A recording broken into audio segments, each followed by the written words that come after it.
Bonjour, bonjour. Ici, c'est le Moronou. Je suis dans la région du Moronou. Le Moronou, c'est une des régions, une des super régions de notre beau pays, la Côte d'Ivoire.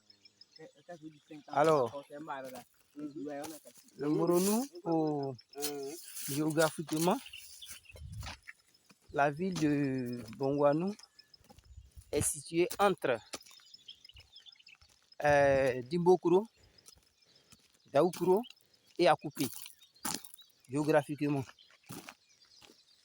C'est là que se situe Bongouanou. Bongouanou qui est la capitale, voilà, du Moronou. Ici, dans le Moronou, les régions, les peuples autochtones, les allochtones d'ici sont des Agnis. Sont des Agnis. Donc ce sont des Akans. Ici, c'est chez... Pour ne citer que quelques cadres, ici, nous avons... Il y en a beaucoup, il y a beaucoup de cadres ici, mais ceux que vous pouvez identifier sans trop chauffer la tête, je pourrais citer Didier Bleou, qui est une figure emblématique de notre télévision, la RTI, qui a son village qui s'appelle Bouroukro, qui est situé à la sortie de Bongouanou sur l'axe Bongouanou Mbato. Voilà. En allant à Mbato, il y a un village qui est là, à la sortie de Bongouanou. Après l'hôpital, vous dépassez la gare de Dimbokro, vous laissez la voie de Dimbokro, vous prolongez un peu, vous allez voir Bouroukro. Ça, c'est le village qui est à la sortie en allant en bateau, en quittant Bongouanou pour aller en bateau. Sinon, en quittant Mbato pour venir à Bongouanou, c'est le premier village pour rentrer à Bongouanou. C'est le village de Didier Bleou. Voilà, l'animateur emblématique de la RTI qui n'est plus à présenter. Ça, c'est l'un des cadres de la région du Moronou. Ici, c'est également chez Aouadon Melo. Aouadon Melo, c'est un cadre qui est proche de l'ancien président Laurent Gbagbo. Ici, c'est également chez Awa Ndoli, l'inspecteur d'État qui a été nommé par le président Alassane Ouattara. C'est chez lui ici, à Bongouanou. Ici, vous ne pouvez pas passer ici aussi sans savoir que c'est chez l'ancien premier ministre, le président du Fonds populaire ivoirien, Pascal Affi N'Guessan. Donc, ces cadres-là que j'essaie de citer, sinon il y en a plein. Moi, je suis ici en tant que beau-fils, c'est-à-dire ici, c'est chez ma compagne. Voilà, elle est de Bongouanou. Donc, de temps en temps, je fais un saut ici, pour venir saluer les beaux-parents, passer un peu de temps avec eux. C'est dans cette optique-là que je suis ici. Et ce matin, je suis avec mon beau-père, Krou Bernard, que vous apercevez, voilà, devant moi. Nous rentrons en bouffe comme ça. Voilà. Il y a un adage qui dit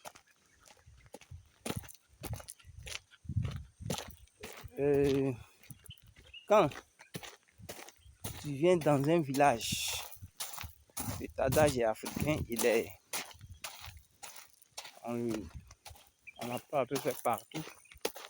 Quand tu viens dans un village et que les gens marchent sur les têtes, il faut faire la même chose. Moi, mes beaux-parents, ce sont les paysans. Ce sont des cultivateurs. Voilà. Chaque matin, ils vont au champ pour cultiver. Voilà. C'est de ça qu'ils vivent. C'est dans ça qu'ils ont mis au monde celle avec qui je suis aujourd'hui, celle avec qui je partage ma vie. Alors, quand je viens ici, je ne me mets pas en marge des activités qu'ils mènent ici. Voilà. Je les accompagne, je contribue à ma façon, parce que moi-même, je suis aussi fils de paysan à Divo. Donc, je me retrouve quand je suis ici. Alors, ce matin, je suis avec mon beau. Nous allons au champ. Nous sommes en mars. Ici, le mois de mars, c'est comme à peu près dans toutes les régions du sud, de l'est, de l'ouest de la Côte d'Ivoire. Bon, je ne connais pas, je ne maîtrise pas les périodes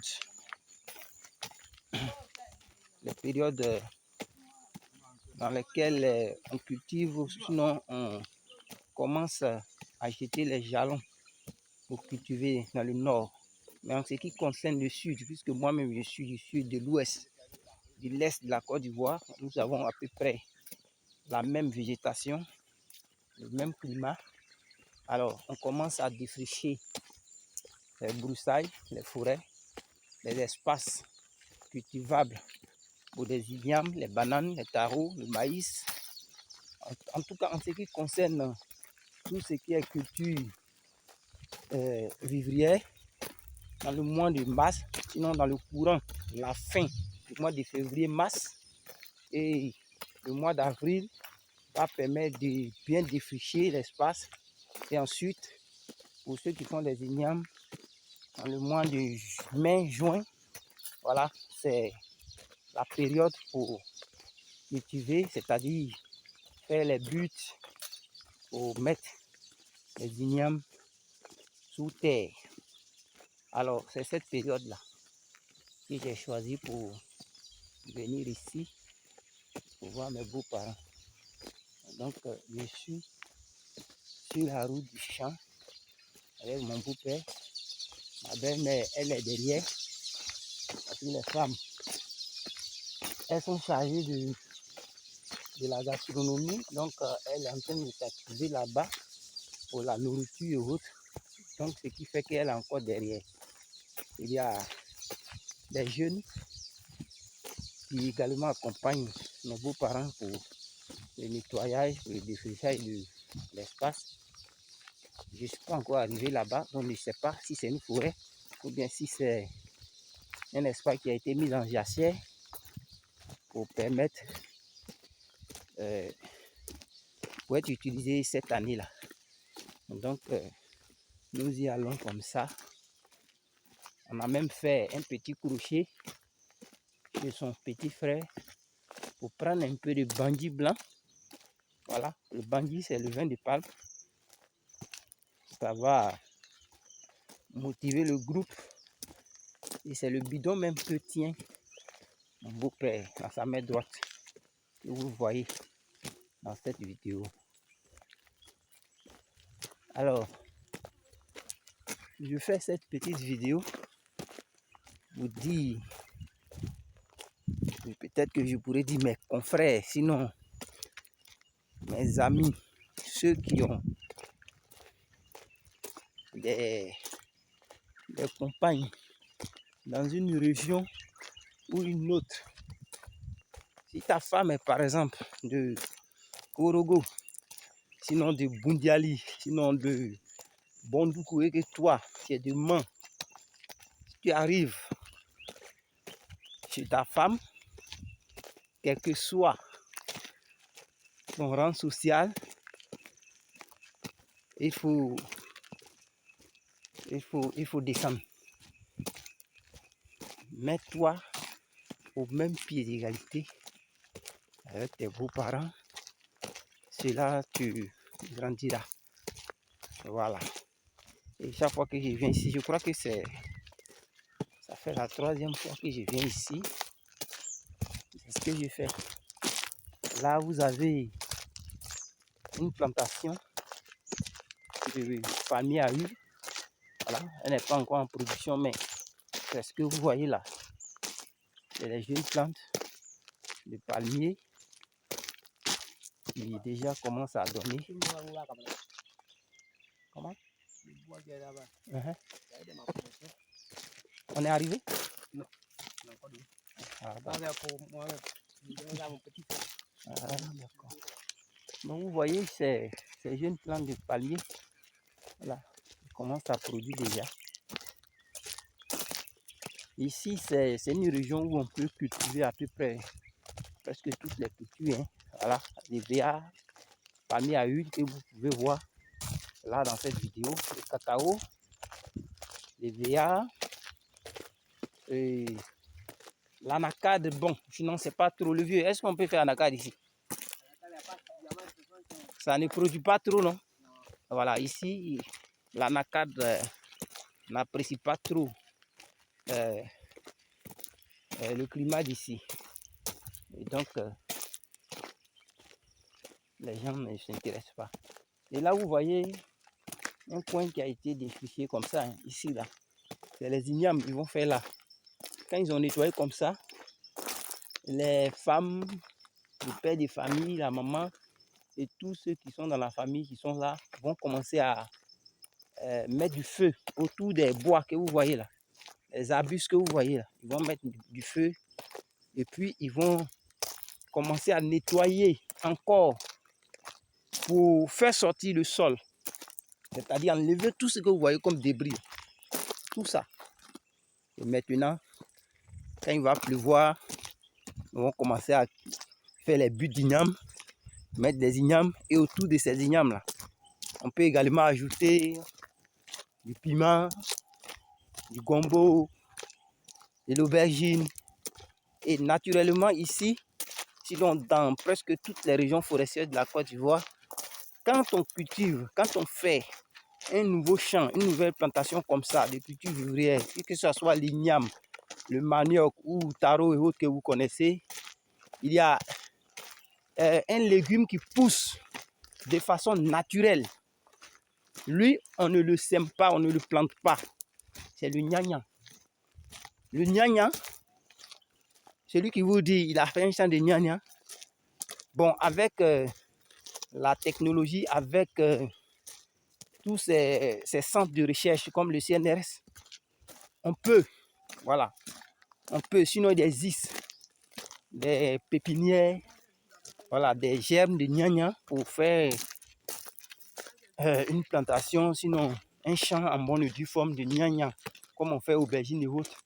Mais le gnagna à l'origine, c'est un légume qui n'a été inventé par personne.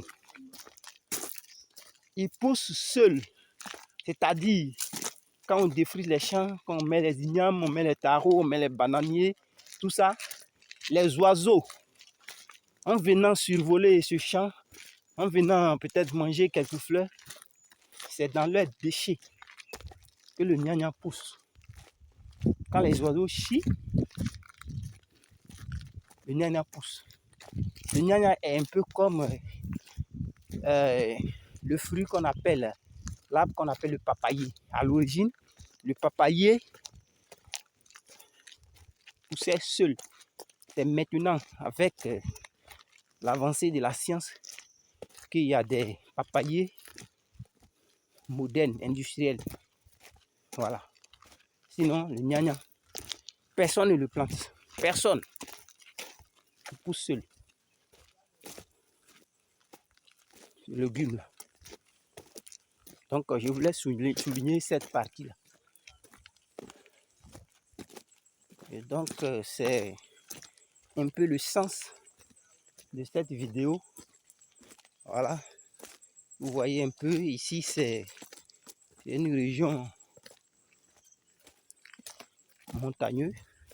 Voilà. Nous avons des chaînes, des vallées, des montagnes. On monte, on descend. C'est ce qui fait le relief d'ici est composé beaucoup de montagnes. Voici certains motocyclistes qui ont garé ici. Voilà. Là, vous voyez, la voie est bonne ici. Mais quand ils continuent, ils ne peuvent pas continuer avec les motos puisqu'ils vont rentrer sur des chemins, des pistes. Donc, ils ont garé ici. Vous voyez ces motos-là.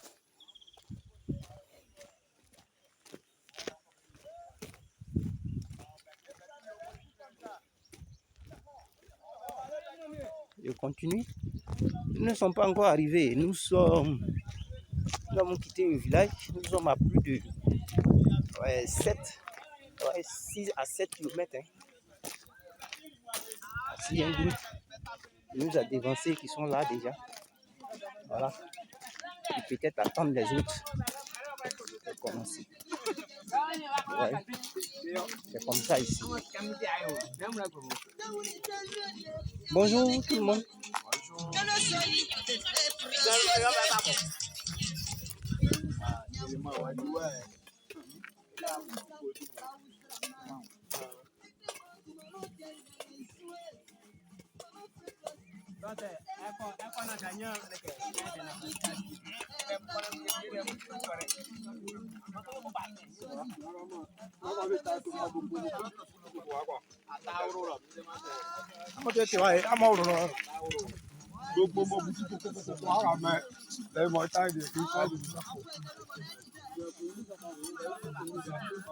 Alors, ce petit groupe que vous avez vu là tout à l'heure là, ce sont ces gens de personnes, ces petits groupes ici, dans nos campagnes, qui se battent, qui se donnent et qui cultivent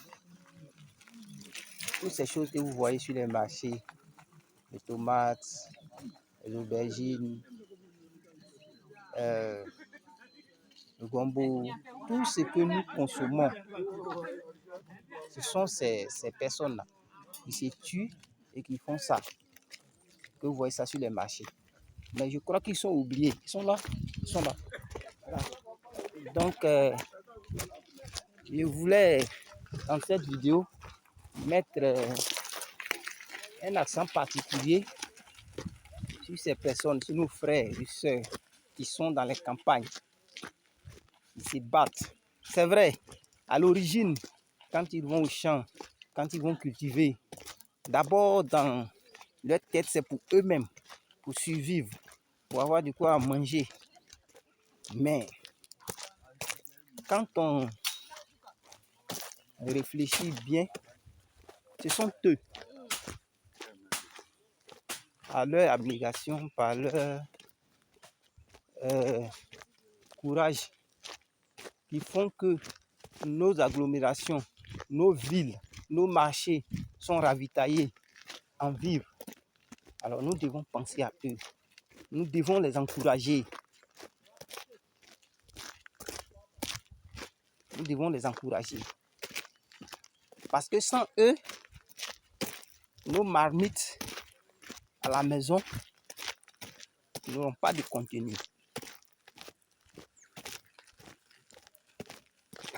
Donc, vous pouvez les saluer en voyant cette vidéo dans un commentaire. Je ne demande rien de particulier, voilà, à leur égard pour eux. Mais le fait même de dire, du courage à vous, s'il y a quelqu'un, ou bien s'il y a une structure, sinon un organe à qui je dois m'adresser pour les encourager, c'est bien les autorités, l'État. Voilà. L'État qui a le devoir de les aider pour moderniser ce qu'ils sont en train de faire.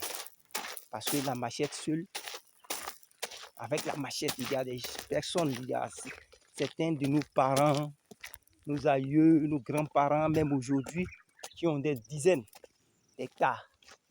Mais si c'était avec les tracteurs, les engins modernes, les appareils comme ils utilisent les Occidentaux, les Chinois et tous les peuples émancipés aujourd'hui que nous connaissons. Je crois que ça allait être encore plus bon. Donc, voilà un peu le sens de cette vidéo. Je crois que je vais m'arrêter là et d'autres vidéos suivront certainement. Merci.